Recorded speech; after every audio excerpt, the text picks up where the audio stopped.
ورحمة الله تعالى وبركاته. الحمد لله رب العالمين، الصلاة والسلام على سيدنا محمد وعلى آله وأصحابه أجمعين. من عادى وليا فقد آذنته بالحرب. صدق الله العظيم. கலியமிக்க பெரியவர்களே, அல்லாஹ்வின் நல்லடியார்களே, அல்லாஹ் ஜல்லஷானஹு தஆலாவை பயந்து கொள்ளும்படியாக எனக்கும் உங்களுக்கு நான் தக்வா கொண்டு வசியத்தை செய்து கொள்கின்றேன். நாகூர் ஷாவுல் ஹமீத் நாயகம் கத்தஸல்லாஹு ஸர்ருல் அன்னாருடைய பிறந்த நாளை முன்னிட்டு 8வது நாளாக இன்று நாம் அமர்ந்திருக்கின்றோம். அன்புக்குரியவர்களே, இந்தியாவுடைய குத்துபாக இருக்கக்கூடியது அஜ்மீர் ஹாஜா அம்ஜிஸ்ரீ ரலியல்லாஹு தஆலா அவர்கள். தமிழகத்தின் குத்துபாக நாகூர் ஷாவுல் ஹமீத் நாகூர் யானகி அவர்கள். ஷாவுல் ஹமீத் நாகூர் யானகி அவர்கள் மாணிக்கபுரியில் பிறந்தவர்கள். அவர்கள் ஹதரத் நபி அலைஹிஸ்ஸலாமோடு மேல் நாகூருக்கு வந்தார்கள். அந்த மேல் நாகூரிலே கப்பலிலே சிறக்கேற்றி பிசினஸ் செய்யக்கூடிய இருந்தார்கள். அப்போ அந்த இடங்களெல்லாம் காடாக இருந்தது. ஷாவுல் ஹமீத் நாகூர் இறங்கியவுடன் யாருமே சலாம் சொல்லவில்லை, அவரை பற்றி விசாரிக்கவில்லை, வேண்டிய உதவியும் செய்யவில்லை. ஒரு அந்த மக்களுக்கு பார்த்து வேற ஒன்றும் அவர் சொல்லவில்லை. நீங்க ஒரு உபதேசம் செய்தார்கள். அந்த உபதேசத்திலும் மக்கள் தெரிந்து கொள்ளவில்லை. நான் தான் என்ற அகம்பாவத்தோடு மக்கள் நடந்து கொண்டார்கள். அதுக்கு பிறகு இப்பொழுது அடங்கப்பட்ட நாகூருக்கு வந்தார்கள். அந்த இடம் காடானதாக இருந்தது. பிறகு ஹதரத் நபி அலைஹிஸ்ஸலாம் சொன்னார்கள், பாதுஷா நாகூர் ஷாவை பார்த்து, இது ஒரு மலட்டில் இருக்கின்றது, அதை தோண்டி பாருங்கள், அங்கு ஒரு கட்டிடம் இருக்கிறது, அதான் அந்த கட்டிடத்தில் தான் நீங்கள் தாவிக்க வேண்டும். அடுத்த ஒரு கிணறு இருக்கிறது, அந்த தண்ணீர் தான் நீங்கள் அருந்த வேண்டும் என்று அல்லாஹ்வுடைய விதி என்றார்கள். சகோதரர்களே, அந்த முதலாக அந்த மக்கள் கண்ணியப்படுத்தாத மக்களை அந்த இறைநேசருடைய மனம் குறிப்பிடுவதற்கு காரணத்தினால் அல்லாஹ் அந்த மக்களை தண்டிக்கப்பட்டார், கஷ்டங்களை கொடுத்தான், நோயை கொடுத்தான். சகோதரர்களே, அதாவது எந்த இறைநேசராக இருந்தால் நாம் கண்ணியப்படுத்த வேண்டும். அவருடைய மனதை புண்படுத்தினால் நிச்சயமாக அல்லாஹ் தஆலாவுடைய கட்டளை நமக்கு கொண்டிருப்பதை நாம் அறிந்து கொள்ள வேண்டும். ஷாவுல் ஹமீத் நாயகம் 28 வருஷம் தன் நாகூரில் ஆட்சி செய்திருக்கிறார்கள். மட்டுமல்ல, ஷாவுல் ஹமீத் நாயகம் கடைசி நேரத்திலே ஈஸ்பு நாயகத்தை அழைத்து சொன்னார்கள், நான் 28 வருஷமாக நான் இங்கே இருக்கிறேன், அடுத்து நான் இந்த வழியை விட்டு பிரிய போகிறேன் என்று சொன்னவுடனே ஈஸ்பு நாயகம் தேம்பி தேம்பி அழுதார்கள். ஈஸ்பு நாயகத்தை பார்த்து ஷாவுல் ஹமீத் நாயகம் சொன்னார்கள், ஏன் நீங்க அழகின்றீர்கள்? அழ வேண்டாம், மரணம் எல்லாருக்கும் எப்பொழுது உண்டு, நபிக்கு உண்டு, வழிக்கு உண்டு, ஆகவே துஆ செய்யுங்கள் என்று சொன்னார்கள். சகோதரர்களே, ஒரு வரியை நாம் குறை பேசினால், ஒரு வரியை மனதுக்கு இஷ்டப்படாத வார்த்தைகளை கூறினால் அல்லாஹ் சொல்கிறான், நான் அவரோடு யுத்தம் பிரகடனம் செய்வேன். என்னுடைய தேசத்தை, என்னுடைய வரியை எவன் துன்புறுத்துகின்றானோ நான் அவனோடு யுத்தம் பிரகடனம் செய்வேன். அதாவது என்ன கட்டளை ஒன்று சொல்ல முடியாது. சகோதரர்களே, நம்முடைய தேங்காய் பட்டணத்திற்கு வெளியிருந்தா இருக்கிறார், நமக்கு தெரியாது. ஒரு 4 மாதத்துக்கு முன்னாடி ஒரு கூட்ட மக்கள் வந்து கொண்டிருக்கிறார். ரொம்ப தூரத்தில் என்னிடம் கேட்டார், இங்க ஒரு வானமஸ்தானில் உரியதா இருக்கிறாராம, அவங்களுடைய கபர் எங்கே இருக்கிறது? நான் கேட்டேன், இந்த விஷயத்தை உங்களுக்கு கூறியது யார்? நாங்கள் ஏர்வாணியில் சென்றிருந்த போது பாதுஷா நாயகம் கனவில் வந்து சொன்னார், தேங்காயப்பட்டணத்தில் வாழ முஸ்தானமாக இருக்கிறது, அங்கே சிலைகள் என்று தெரிந்து வந்தார்கள். நான் அவருடைய ஊரை கண்டேன், வெகு தூரத்திலிருந்து வருகிறார்கள்.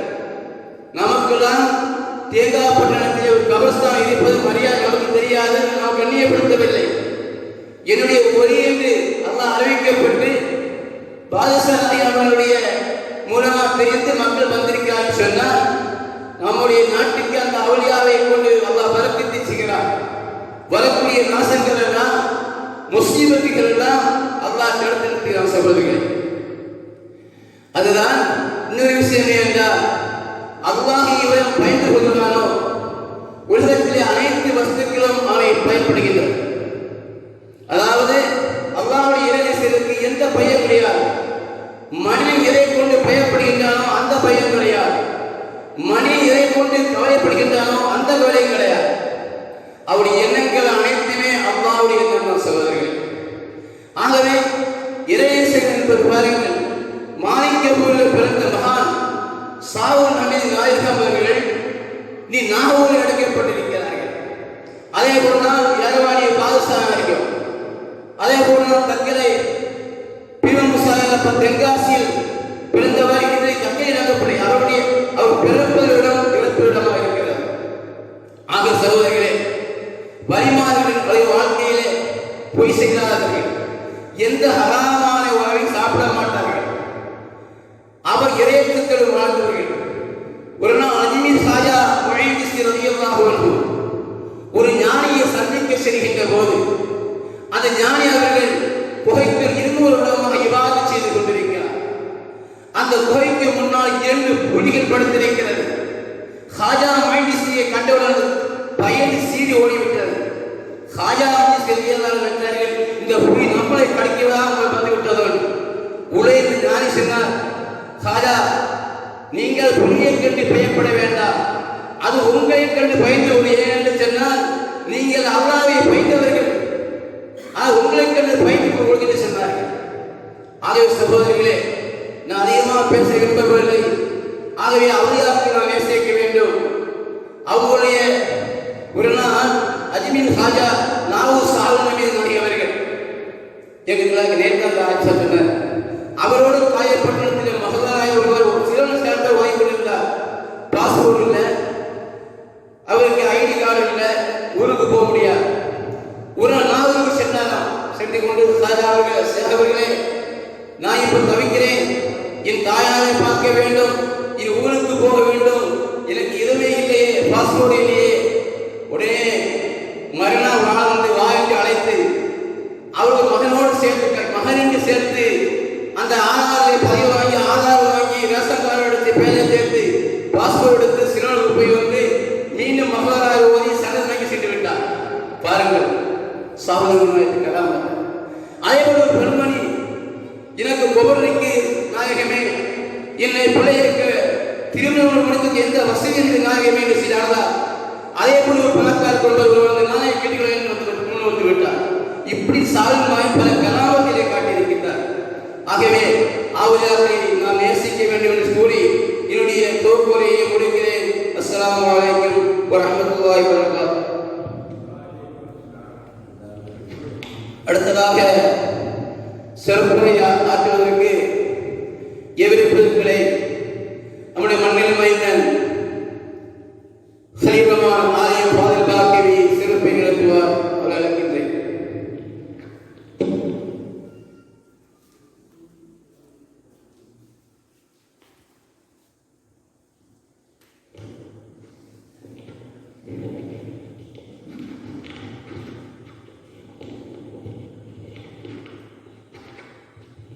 السلام عليكم ورحمة الله وبركاته.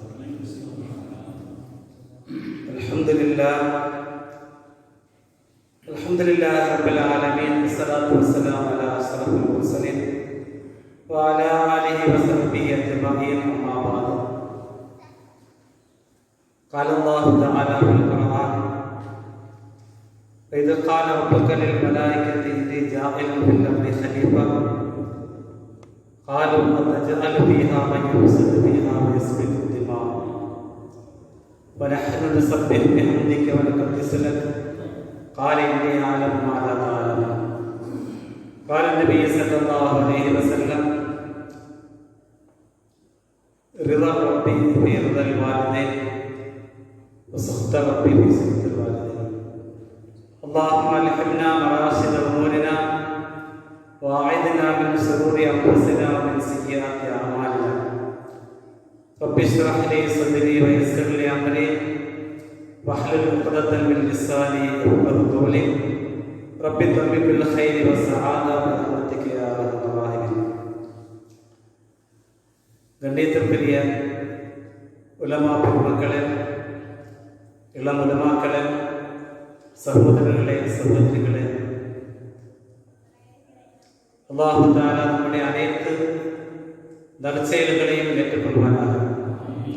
மேலும் நற்செயல்கள் புரிவதற்கு தௌஃபீக் தருவானாக.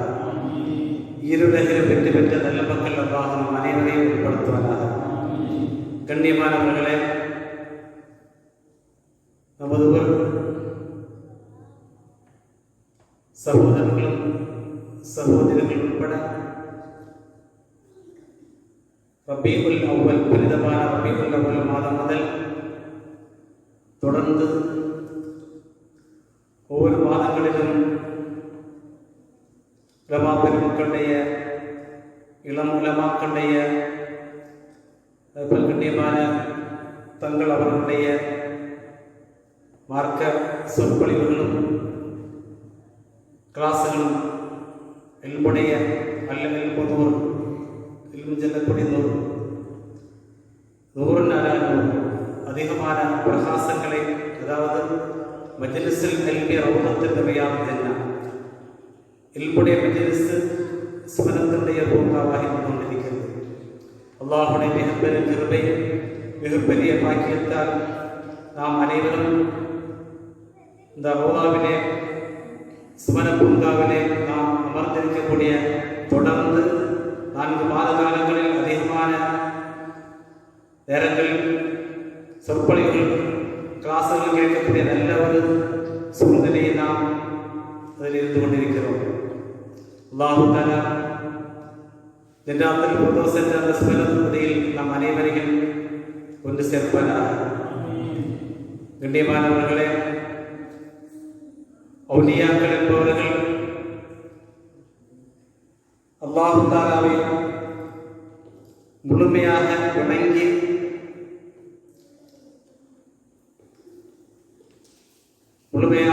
ஈமான் கொண்டு நற்செயல்கள் புரிந்து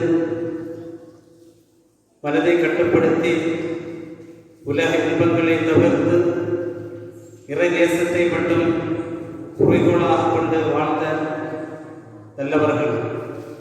அவருடைய வாழ்க்கையை நாம் பின்பற்றுவதற்கு நாம் பயிற்சி செய்ய வேண்டும். கண்ணியமானவர்களே,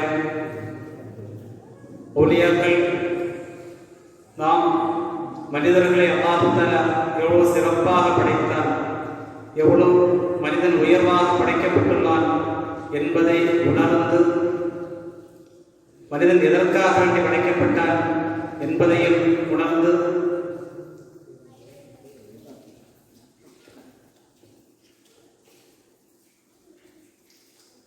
மனிதனுடைய உண்மையான வாழ்க்கை எது என்பதையும் புரிந்து வாழ்க்கையை அமைத்துக் கொண்டவர்கள்தான் இறை நேசர்கள்.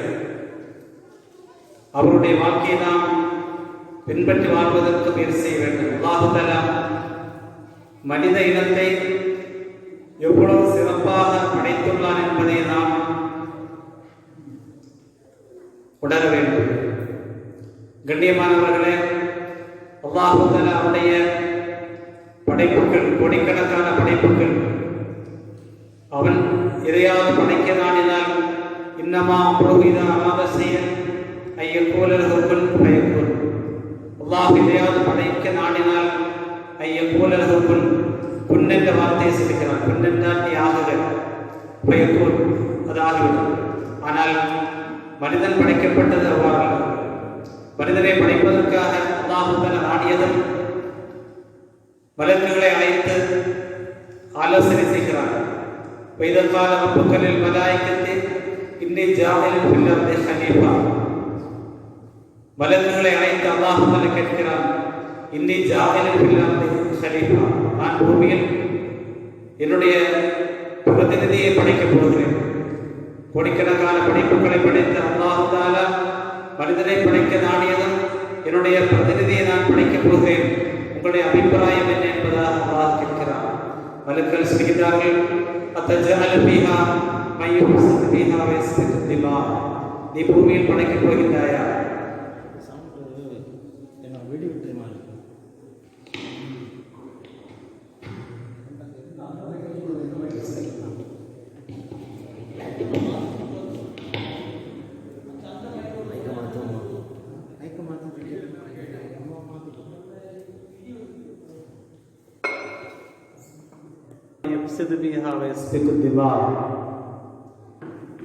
மலக்குகள் சொன்னார்கள், நீ பூமியில் படைக்கப் போகின்றாயா? குழப்பத்தை ஏற்படுத்தக்கூடிய படைப்புகளை படைக்கப் போகிறாய்.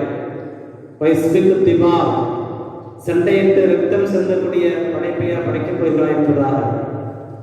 மனிதன் உலகிலே படைக்கப்படுவதற்கு முன்னாலேயே அவர்கள் குழப்பத்தை உணர்வார்கள், ரத்தம் சிந்துவார்கள் என்பதையெல்லாம் அவர்கள் எவ்வாறு வாழ்ந்தார்கள் என்றால், இதற்கு முன்னால் பூமியிலே வாழ்ந்த ஜின் இனத்தவர்கள் அவர்கள் சண்டையிடக்கூடியவர்களாகவும் குழப்பங்களை ஏற்படுத்தக்கூடியவர்களாக இருந்த காரணத்தால் பூமியிலே படைக்கப்படக்கூடிய எல்லா படைப்புகளும் அதே போன்றாக இருக்கும் என்பதாக நினைத்து மலக்குகள் சொன்னார்கள், அத்தஜஅலு ஃபீஹா மன் யுஃப்ஸிது ஃபீஹா வ யஸ்ஃபிகு திமா, நஹ்னு நுஸப்பிஹு பிஹம்திக, நாங்கள் உன்னை புகழ்கிறோம், ஒரு கத்திசலுக்க, உன்னை நாங்கள் பரிசுத்தப்படுத்துகிறோம். அவ்வாறு நாங்கள் இருக்க மனிதனை எதற்காக வேண்டி படைக்க வேண்டும் என்பதாக மலக்குகள் அல்லாஹ்விடத்திலே அபிப்பிராயம் செய்கிறார்கள். அல்லாஹ் சொன்னான், மனிதனை படைப்பதற்குரிய விஷயத்தில் உங்களுக்கு தெரியாத விஷயம் நான் அறிவேன் என்பதாக சொல்லிவிட்டு அல்லாஹ் தஆலா மனித இனத்தை, முதல் மனிதனை படைக்கிறான். பூமியில் இருந்துள்ள மண்ணெடுத்து 60 முழம் நீளத்திலும் 7 முழம் வீதியிலும் முதல் மனிதனை அல்லாஹ் தஆலா படைத்து வரஹதத்து ஃபீஹி மின் ரூஹி, அல்லாஹ் தஆலா தன்னுடைய ரூஹிலிருந்து இந்த மனிதனுக்கு ரூஹை ஊதி உயிர்ப்பிக்கிறான். ஆதம் என்று பெயர் வைக்கிறான். முதல் மனிதனை படைத்தது அல்லாஹ் தஆலா வஅல்லம ஆதமல் அஸ்மாஅ குல்லஹா, மனிதன் எவ்வளவு உயர்வானவன் என்பதை நாம் சிந்திக்க வேண்டும். வஅல்லம ஆதமல் அஸ்மாஅ குல்லஹா, அல்லாஹ் தஆலா முதல் மனிதனை படைத்ததும் அனைத்து விதமான இல்முகளையும் அறிவுகளையும் மனிதனுக்கு அல்லாஹ் கற்றுக் கொடுக்கிறார். அதற்கு பின்னால் மலாயிகத்தி, மலக்கு பாடத்தில் அல்லாஹ் கேட்கின்றான், அம்பிகூனி பி அஸ்மாஇ ஹாவுலா, இந்த பொருட்களுடைய பெயர்களை எனக்கு சொல்லித்தர வேண்டும் என்று.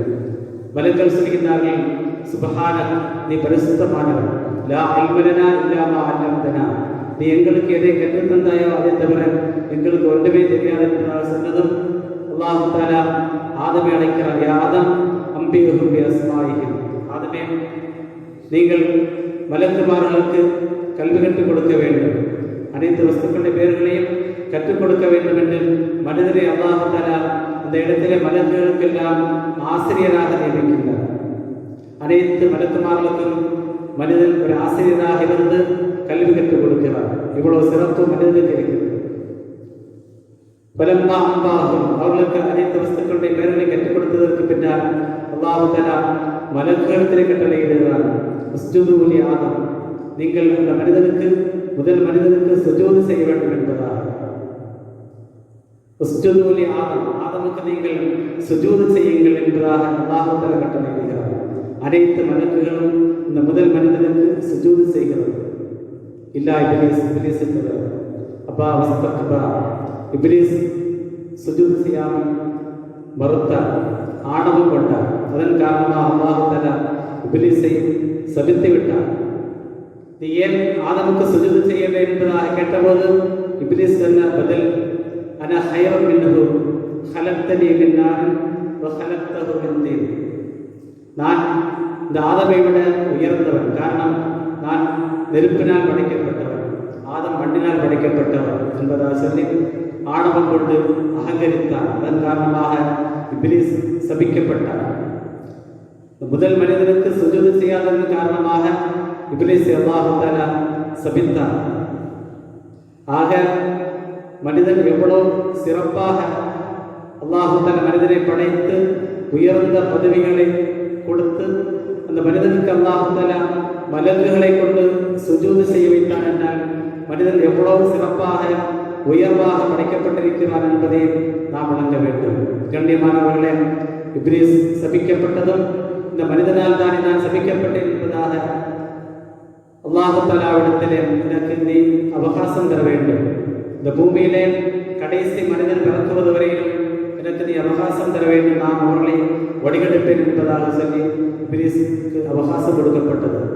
முதல் வேலையாக அல்லாஹ் தஆலா ஆதம் அலைஹிஸ்ஸலாமுக்கு துணைவியாக ஒரு பெண்மணியை படைத்த ஹவ்வா, இருவரையும் இஸ்குல் அந்த வஸௌஜுக்கல் ஜன்னா, ஆதமே நீங்கள் உங்களுடைய மனைவியும் சுவனத்திலே வாழுங்கள், வகுலா ஹைசுமா அதன் ஹைசுமா சுத்தமா, நீங்கள் விரும்பியதெல்லாம் இந்த சுவனத்திலே உண்டு மகிழுங்கள், வலா தக்ரபாக ஷஜரா, இந்த மரத்துக்கு பக்கத்தில் மட்டும் நெருங்காதீர்கள் என்பதாக அல்லாஹ் தஆலா ஒரு மரத்தை மட்டும் தடுத்து பாக்கியுள்ள எல்லாம் நீங்கள் சாப்பிட்டு மகிழுங்கள் என்பதாக அல்லாஹ் கட்டளையிட்டார். இப்லீஸ் இந்த இடத்திலே வந்து சபிப்பது ஆதம் அலைஹிஸ்ஸலாம் அவர்களையும் ஹவ்வா பீவியையும் வழிதவற செய்வதற்காக வேண்டி அவருடைய கெடிவலையை அவர் துவக்குகிறார். ஆதம் ஹவ்வாவிடத்திலே இப்லீஸ் சொன்னான், அல்லாஹ் தஆலா உங்களிடத்திலே இந்த மரத்திற்கு பக்கத்தில் நெருங்கக்கூடாது என்று சொன்னதற்கு காரணம், நீங்கள் அந்த மரத்திலிருந்து பழத்தை சாப்பிட்டால் இந்த சுவனத்திலே நீங்கள் நிரந்தரமாக தங்கி விடுவீர்கள், அல்லாஹ்வுடைய பிளானம் உங்களை வேறு இடத்திற்கு அனுப்ப வேண்டும் என்பதால். இதை கேட்டதும் ஆதம் ஹவ்வா அவர்கள் அந்த கனியை அல்லாஹ்வால் தடுக்கப்பட்ட அந்த கனியை சாப்பிட்டார்கள். அதற்கு பின்னால் அவருடைய நிலைமைகள் மாறியது. சுவனத்திலே தங்கக்கூடிய சூழ்நிலை இல்லாமல் அல்லாஹ் தஆலா சொன்னான், உங்களிடத்திலே நான் இந்த மரத்திற்கு பக்கத்தில் நெருக்கக்கூடாது என்று செல்லவில்லையா, நீங்கள் இனி இங்கிருந்து பூமிக்கு செல்லலாம், எகிப்து நீங்கள் சென்று விடுங்கள், பூமிக்கு நீங்கள் வாழ்வதற்கு தகுதியான இடம் பூமி, அங்கு நீங்கள் கொஞ்ச நாள் புஸ்தகம் கொஞ்சம் நாள் வாழ்க்கை உங்களுக்கு கொடுக்கப்பட்டிருக்கிறது, அதே போல கொஞ்சம் சுகமாக நிர்வகிக்கிறது. அதே போல அல்லாஹ் சொன்னான், இம்மா யஅத்தியன்னக்கும் மின்னி ஹுதன், உங்களுக்கு நான் நேர்வழியை தருகிறேன், அதை நீங்கள் பின்பற்றி வாழ்ந்தால் அதை பின்பற்றக்கூடியவர்களுக்கு வலா ஹௌஃபுன் அலைஹிம் வலா ஹும் யஹ்ஸனூன், என்னுடைய நேர்வழியை பின்பற்றி வாழ்ந்தால் வலா ஹௌஃபுன் அலைஹிம் வலா ஹும் யஹ்ஸனூன், அவர்களுக்கு எந்த விதமான பயமும் எந்த விதமான துக்கமும் இல்லை என்பதாக அல்லாஹ் சொல்கிறார். வல்லதீன கஃபரு, என்னுடைய அந்த நேரான வழியை யார் மறக்கின்றார்களோ உலாயிக ஹும் அஸ்ஹாபுன் நார், அவர்கள் நரகவாசிகள், ஹும் ஹாலிதூன, அதில் அவர்கள் நிரந்தரமாக தங்கியிருப்பார்கள் என்பதாக. ஆக மனிதன் தோன்றிய அந்த ஆதம் அலைஹிஸ்ஸலாம் முதல் மனிதன் தோன்றிய காலத்திலே அல்லாஹ் தஆலா இஸ்லாம் மார்க்கத்தை அவர்களுடன் இறக்கி வைத்தார். அதை பின்பற்றி வாழக்கூடியவர்களுக்கு எந்த விதமான லா ஹௌஃபுன் அலைஹிம் வலா ஹும் யஹ்ஸனூன், அவர்களுக்கு பயமும் கிடையாது துக்கமும் கிடையாது. அதே போல லா இன்ன அவுலியா அல்லாஹ் லா ஹௌஃபுன் அலைஹிம் வலா ஹும் யஹ்ஸனூன், அல்லாஹ்வுடைய அவுலியாக்கள், இறை நேசர்கள், இறை கட்டளைகளை பின்பற்றி வாழ்ந்தவர்கள், அவர்களுக்கு எந்த விதமான பயமும் கிடையாது, அவர்கள் துக்கப்பட மாட்டார்கள் என்பதாக அல்லாஹ் சொல்கிறார். அதே நேரத்தில் அவருடைய கட்டளைகளை புறக்கணித்து வாழக்கூடிய நேரத்தில் உலாயிக ஹும் அஸ்ஹாபுன் நார், அவர்கள் நரகவாசிகளாக அதிலே நிரந்தரமாக தங்கக்கூடியவர்களாக இருக்கின்றார்கள். ஆக அல்லாஹ் தஆலா சுவனத்தில் இருந்து ஆதம் ஹவ்வாவை பூமிக்கு அனுப்பினார். ஆதம் ஹவ்வாவும் அவருடைய சந்ததிகள் கடைசி வரை பிறந்து இறக்கக்கூடிய அனைத்து மக்களும் பூமியிலே பிறக்கின்றார்கள், கொஞ்ச நாள் வாழ்கின்றார்கள், மறைந்து வருகின்றார்கள். அதாவது பூமியிலுடைய மண்ணிலிருந்து உணவுப் பொருட்கள் வெளியாகின்றன, அதிலிருந்து மனிதன் புசிக்கிறான், அது ஒரு மாறி விந்தாக மாற்றப்பட்டு தாய்மாருடைய கர்ப்பபாத்திரத்திலே அது குழந்தையாக அதிலிருந்து பிறந்து கொஞ்சம் நாள் வாழ்கிறான். அதற்கு பின்னால் அந்த மண்ணிலே அவன் கபடங்கள் செய்யப்படுகிறான். மின்ஹா ஹலக்னாக்கும் ஃபீஹா நுஈதுக்கும் வ மின்ஹா நுஹ்ரிஜுக்கும், மண்ணிலிருந்து பிறந்தோம், மண்ணிலே திருப்பப்படுகிறோம், அதிலிருந்து பிறந்தால் நாம் வெளிவருவோம். கண்ணியமானவர்களே, இதை உணர்ந்து வாழ்ந்தவர்கள் தான் அல்லாஹ்வுடைய ஓலியாக்கள். நாம் எவ்வளவு சிறப்பாக படைக்கப்பட்டோம், எதற்காக படைக்கப்பட்டோம், நாம் நிரந்தரமாக வாழ வேண்டிய இடம் எது? இந்த உலகம் என்பது மனிதனுடைய கொஞ்சம் நாம் சுகம் அனுபவிக்க வேண்டிய இடம். எந்த நேரத்தில் நாம் மரணமடையலாம். அதாவது நேற்றைக்கு தானே நம்முடன் ஹதீஸ் கேட்க வந்திருந்தால் இன்னைக்கு ஆடவில்லை, ஆள் மூத்தாகக்கூடிய இந்த மாதிரியான சூழ்நிலைகளை நாம் பார்த்து வருகிறோம். ஆக மனிதன் இந்த பூமியை விட்டும் எந்த நேரத்திலும், அடுத்த நிமிடத்திலும், அடுத்த மணி நேரத்திலும், அடுத்த நாளில் சென்று விடலாம். ஆனால் ஆசிரத்து ஹைருல்லா, ஆசிரத்து மரபு என்பது ஹைருல் சிறந்த வாழ்க்கையின் அபுக்கா, அது நிரந்தரமானதுமாக இருந்து கொண்டிருக்கிறது.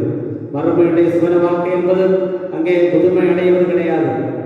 அதே போல எந்த விதமான நோய் நொடிகள், பயம், எந்த விதமான இதுவும் இல்லாமல், கஷ்டங்களும் இல்லாமல் நிரந்தர சுகம் அனுபவிக்கக்கூடிய நிரந்தரமான இடம்தான் சுவர்க்கமாக இருந்து கொண்டிருக்கிறது.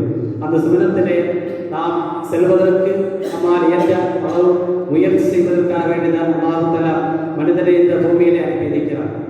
ஹலக்கல் மௌத்த வல் ஹயாத்த லியப்லுவக்கும் அய்யுக்கும் அஹ்ஸனு அமலா. மௌத்தையும் ஹயாத்தையும், உலகத்துக்கு அற்பமான வாழ்க்கை அல்லாஹ் தஆலா ஏற்படுத்தி இருப்பது லியப்லுவக்கும், உங்களை பரிசோதிப்பதற்காக வேண்டி. அய்யுக்கும் அஹ்ஸனு அமலா, உங்களில் யார் நல்ல அமல்கள் செய்கிறார்கள் என்பதை பரிசோதிப்பதற்காக வேண்டி அல்லாஹ் தஆலா மனிதனை பூமியில் அனுப்பினதோடு ஷைத்தானையும் அனுப்பி வைத்தார். யார் அல்லாஹ் தன்னுடைய ஷைத்தானுடைய கெடியிலிருந்து பாதுகாத்து தன்னுடைய மனத்தை கட்டுப்படுத்தி இறைவனுடைய கட்டளைகளுக்கு முதலிடம் கொடுத்து வாழ்கிறானோ அவருக்கு அல்லாஹ் தஆலா சுவனத்தை ஏற்படுத்துகிறார். ஷைத்தானுடைய கெடிகளை ஏற்பட்டு நப்சுக்கு கட்டுப்பட்டு வாழக்கூடியவர்களை அல்லாஹ் தஆலா அவர்களை நரகவாசிகளாக ஆக்குகின்றார். கண்ணியமானவர்களே, அல்லாஹ்வுடைய படைப்புகள், மலக்குகள், மனிதர்கள், விலங்குகள். மலக்குகள் என்பவர்கள் அவர்கள் அல்லாஹ் தஆலாவுடைய கட்டளை அப்படியே ஏற்றுக்கொள்ளக்கூடியவர்கள், அப்படியே நடக்கக்கூடியவர்கள். அல்லாஹ் எதற்கும் மாறு செய்யாதவர்கள், இறைவனுடைய கட்டளைகளை அப்படியே ஏற்றுக்கொள்ளக்கூடியவர்கள். அவர்களுக்கு எந்த விதமான தேவைகளும் கிடையாது. உண்ணுவதோ, தூங்குவதோ, களைப்பு, அதுபோல பணி, அதுபோல எந்த விதமான தேவைகளும் இல்லாமல் அவர்களுக்கு கொடுக்கப்பட்ட, அதாவது சுந்தரத்தான் பற்றி பாடுவது போல அவர்கள் இடப்பட்ட கட்டளை அப்படி நிறைவேற்றக்கூடியவர்கள். அதே போல் விலங்குகள், அவர்களுக்கு எந்த விதமான கட்டளைகளும் கிடையாது. ஆனால் அவர்களுடைய மனோபக்தியின் பிரகாரம் அவர்களுக்கு வாழ்ந்து கொள்ளலாம். ஆனால் மனிதன் கட்டளைகள் கொடுக்கப்பட்டு இப்படித்தான் வாழ வேண்டும் என்று கட்டளைகள் கொடுக்கப்பட்டு அந்த நேரான வழியை மனிதனை திசை திருப்பக்கூடிய மனோவிச்சை, அதே போல் சைத்தானுடைய ஊசலாட்டங்கள், இந்த மாதிரியான தேவைகளை அல்லாஹ் கொடுத்து பரிசோதிக்கிறார்.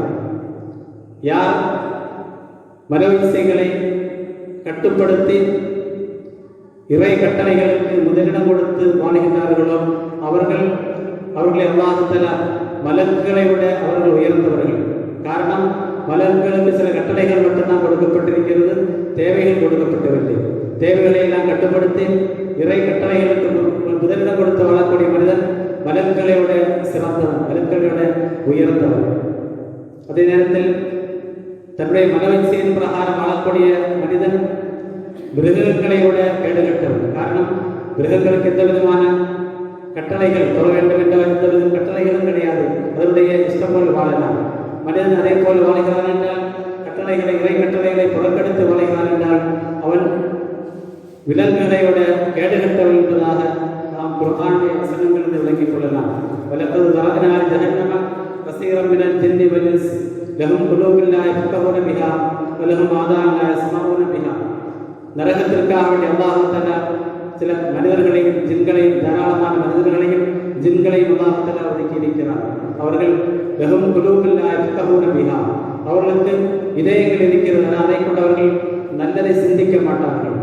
வலஹும் ஆதானுன் லா யஸ்மஊன பிஹா, அவர்களுக்கு காதுகள் இருக்கின்றன, செவி புலன்கள் உண்டு, அதை கொண்டு நல்லதை அவர்கள் கேட்க மாட்டார்கள்.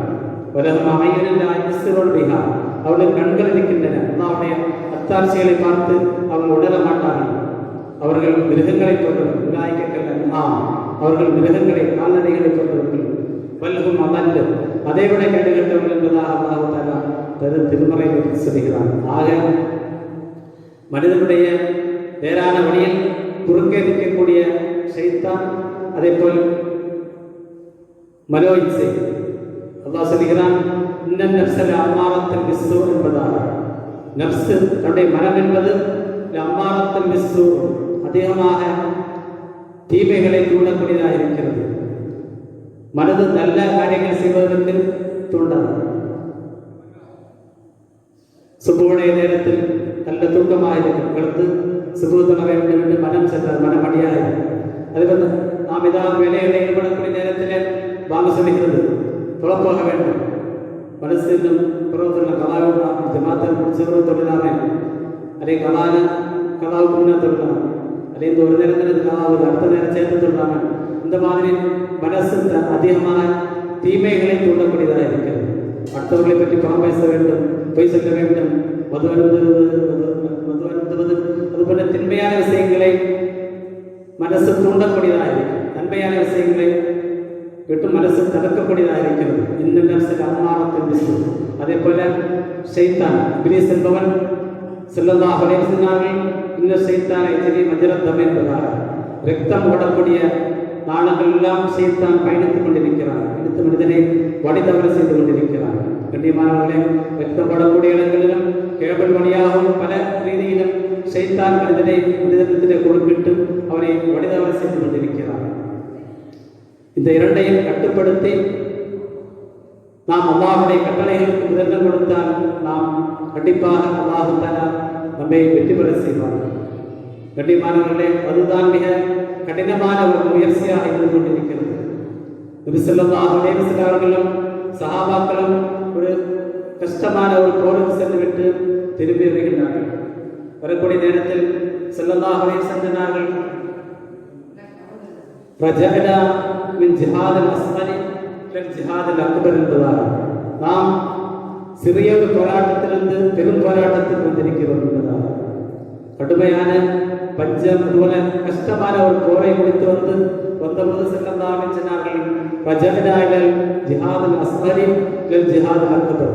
சிறிய போராட்டத்திலிருந்து நாம் பெரும் போராட்டத்துக்கு வந்திருக்கிறோம். இந்த பெரும் போராட்டம் செய்ய வேண்டியிருக்கிறது. சஹாபாக்கள் கேட்டார்கள், ஸல்லல்லாஹு அலைஹி வஸல்லம் சொன்னார்கள், நப்சு மனதோடு போராடுவதுதான் மிகப்பெரிய போராட்டம் என்பதாக.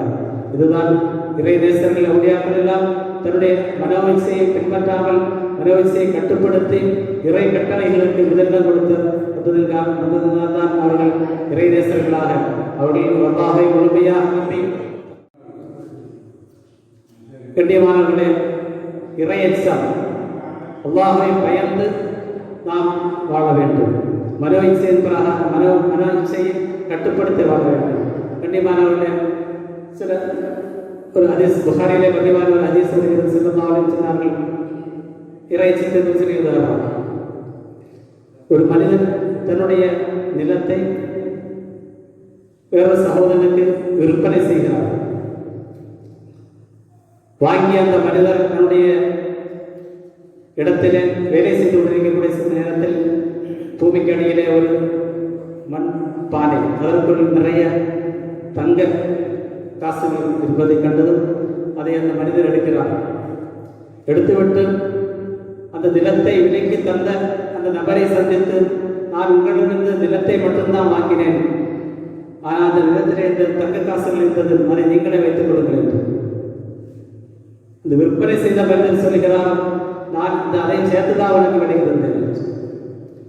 ஒரு கலர் நிறைய தங்க காசு. வாங்கியவர் சொல்கிறார், நான் இந்த இடத்தை மட்டும்தான் வாங்கினேன், தங்க காசு எல்லாம் உங்களுக்கு நீங்க வச்சிருக்கணும். வாங்கினவர் சொல்கிறார், நான் எல்லாம் சேர்த்துதான் உங்களுக்கு தந்தேன், நீங்களே வச்சிருக்கணும். ரெண்டு மரமான தர்க்கம். எனக்கு வேண்டாம், நீ சென்று உனக்கு வேண்டாம் சொல்லணும். கடைசியாக ஒரு நபரிடத்திலே சென்று தீர்ப்பு கேட்கிறார். அந்த சகோதரர் சொல்லுகிறார், உங்களுக்கு மக்கள் உண்டா? மக்கள் உண்டு. ஒரு ஆள் சொன்னால் எனக்கு ஒரு மகன் உண்டு, ஒரு ஆள் சொன்னால் உங்களுக்கு ஒரு மகள் உண்டு. சில ரெண்டு விருப்பத்தில் திருமணம் முடிச்சு வைக்க அந்த பொருட்களை அவங்க அனுபவிக்கட்டும், அது கொஞ்சம் தர்மம் செய்து விட்டது என்பதாக இது தக்குவா. நம்முடைய மனநிலைகள் எப்படி என்பதை நாம் சிந்திக்க வேண்டும். கண்ணியமானவர்களே, அல்லாஹை பயந்து அல்லாஹும் நம்மை பார்த்து கொண்டிருக்கிறான். நம்முடைய எல்லா செயல்பாடுகளையும் இறைவன் பார்க்கிறான் என்ற சிந்தனை நமக்கு எப்போதும் இருக்க வேண்டும். அல்லாஹு ஹாதிரியும் அல்லாஹு நாதிரியும் அல்லாஹு ஷாஹிதீன் அல்லாஹு மஹீம். அல்லாஹு ஹாதிரி, அல்லாஹ் எனக்கு முன்னால் இருக்கிறான். அல்லாஹு நாதிரி, அல்லாஹ் என்னை பார்த்து கொண்டே இருக்கிறான். அல்லாஹு ஷாஹிதி, அல்லாஹ் எனக்கு சாட்சியாக இருக்கிறான். அல்லாஹு மஹீம், அல்லாஹ் என்னோடு இருக்கிறான் என்ற உணர்வு நமக்கு இருக்கக்கூடிய நேரத்தில் நாம் நம்முடைய தவறுகளை நாம் குறைத்துக் கொள்வதற்கு நமக்கு வாய்ப்பு கிடைக்கும். கண்டிப்பானவர்களே, அதுபோல பிறந்த நம்முடைய ஆட்சி காலத்திலே அவர் இரவிலே விளம்பரக்கூடிய நேரத்திலே ஒரு தாய் தன்னுடைய மகனத்திலே நாம் பாலியாரம் செய்கிறோம், போதிய வருமானம் கிடையாது, அதில் கொஞ்சம் தண்ணீர் சேர்க்க வேண்டும் என்று இந்த மகள் சொல்லுகிறார். உமரம் தெரிந்தால் பிரச்சனை ஆகிவிடும் என்று தாய் சொல்லுகிறார். உமர் அங்கே அறிவித்து வருகிறார். அந்த மகள் சொல்லுகிறார், உமர் அறிய வேண்டாம், உமரையும் உன்னையும் என்னையும் படைத்த அல்லாஹ் பார்த்து கொண்டிருக்கிறார் என்பதாக சொல்லி தாங்கள் தன்னை விட்டால் நாம் நேர்மையாக நடந்து கொள்ள வேண்டும் என்று தன்னுடைய தாய்க்கு உபதேசம் செய்த இதுதான் தக்குவா, இறைசமாக இருந்து கொண்டிருக்கிறது. இதே போல் நம்முடைய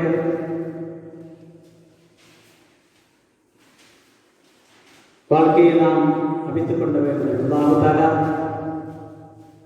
நம்முடைய மனதை கட்டுப்படுத்தி ஷைத்தான்களுடைய சதிவலையில் படாமல் இறை கட்டளைகளுக்கு முதலிடம் கொடுத்து அவுலியாக்களை முன்மாதிரியாக நிறுத்தி வாழக்கூடிய நல்ல வாய்ப்பை அல்லாஹ் தஆலா நாம் அனைவருக்கும் தந்தருள்வானாக. ஆகிர் தஅவானா அல்ஹம்துலில்லாஹி ரப்பில் ஆலமீன். அஸ்ஸலாமு அலைக்கும் வரஹ்மத்துல்லாஹி வபரகாத்துஹு.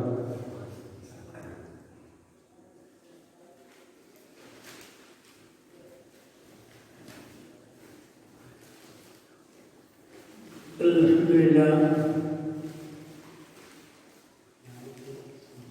மனிதனுடைய படைப்பினுடைய துவக்கத்தில் இருந்து துவங்கி மனிதனுடைய வாழ்க்கை எப்படி அமைய வேண்டும், மனிதனுடைய எதிரியாக இருக்கக்கூடிய ஷைத்தான் அவனுக்கு நாம் மாறு செய்ய வேண்டும். இன்னஹு லகும் அதுவுன் முபீன், நிச்சயமாக அவன் உங்களுக்கு பகிரங்க எதிரியாக இருக்கிறான் என்ற திருமறை வசனத்தினுடைய அடிப்படையில் ஷைத்தானுக்கு நாம் மாறு செய்ய வேண்டும். மா பூஸ்ரி ரஹ்மத்துல்லாஹி அலைஹி அவர்கள் படித்ததை போன்று வஹாலிஃபின் நஃப்ஸ ஷைத்தான வாசிஹிமா, ஷைத்தானுக்கு நீங்கள் மாறுபடுங்கள், உங்களுடைய நஃப்ஸுக்கும் நீங்கள் மாறுபடுங்கள் என்ற அந்த கருத்தை தெளிவாக நமக்கு எடுத்துச் சொன்னார்கள். இன்ஷா அல்லாஹ் நாளைய தினம் நம்முடைய தொடர் சொற்பொழிவினுடைய 9வது நாள் சொற்பொழிவாற்றுவதற்காக மௌலவி முகமது ஹசன் மாலி மஹதரி அவர்கள் சொற்பொழிவாற்றுவார்கள். இன்ஷா அல்லாஹ் நாம் அனைவரும் ஷா தொழுகையிலே பங்கேற்று தொடர்ந்து நடைபெறக்கூடிய நிகழ்வுகளிலும் பங்கேற்று சொல்லப்படக்கூடிய கருத்துக்களை செவிமடுத்து நம்முடைய வாழ்க்கையிலே அதை செயல்படுத்துவதற்கு நாம் முயற்சி செய்வோமாக. அல்லாஹ் ஜல்லஷானஹு வ தஆலா இந்த மஜ்லிஸை அங்கீகரிப்பானாக. அல்லாஹ் தஆலா இந்த மஜ்லிஸினுடைய பரக்கத்தினால் நம்முடைய தேவைகளை நிறைவேற்றி தருவானாக. நம்முடைய காரியங்கள் அனைத்தையும் அதனுடைய நிறைவை அல்லாஹ் நிச்சயமாக அமைத்து அருள்பாலிப்பானாக. இம்மையிலும் மறுமையிலும் சீரான